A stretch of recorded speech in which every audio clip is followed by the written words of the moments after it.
at the Hub Culture Pavilion in Davos. Absolutely delighted now to be joined by Tony Blair, the former Prime Minister of the United Kingdom. Thanks very much for coming along. Pleasure. Why is now the right time to have more integration within Europe for the United Kingdom? Well, I think for the UK we're going to have a very big decision, which is whether we stay in Europe at all. Mm-hmm. And that will come up this year. I hope that we vote to stay. I think we will, but it's going to be uncertain because there's a referendum. And, you know, Europe obviously will integrate more over time in order to deal with some of the big and common decisions. And it's important that Britain's part of that process because we've got a direct interest, both economically, politically, in security terms and so on. With the huge amounts of migrants flowing from the east to the west, in fact from all over the world, many of them end up in Europe, many of them want to come to the United Kingdom. If the UK was outside of Europe, surely we could prevent them from coming in, and many people seem to want that. Well, we'd still have challenges of migration because, you know, there are the sources of migration, in particular the crisis in Syria, are with us, and, you know, they don't stop simply at Europe's borders.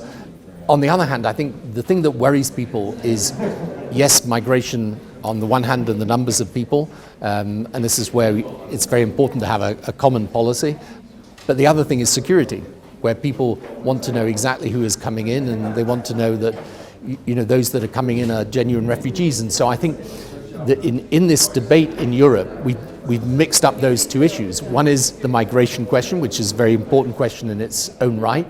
But the second issue is the anxiety. Can we be clear as to who's coming in and whether those people are coming in for the reasons they say? I wonder if the British people have any interest in another referendum. We've had so much discussion on Europe, many votes.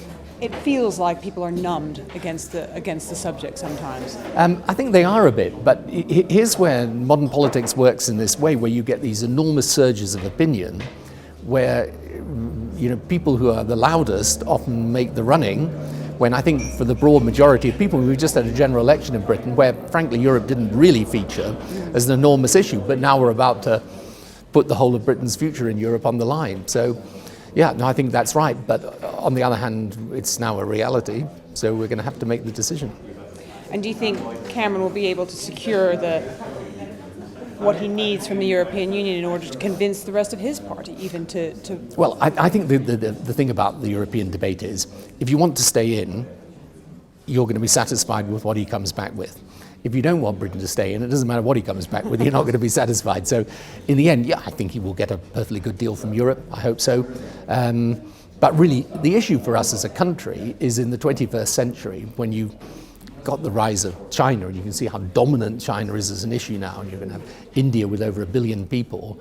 You know, is it sensible for the UK to separate itself from the largest commercial market and biggest political union on its doorstep? To which, in my view, the answer is obviously no, it's not sensible. But this will be a campaign which, you know, will be, as it gets closer to the day, there'll be more and more uncertainty. Thank you very much for stopping by the Hub Culture Pavilion here Pleasure. in Davos, and Thank I'm you. Edie Lush.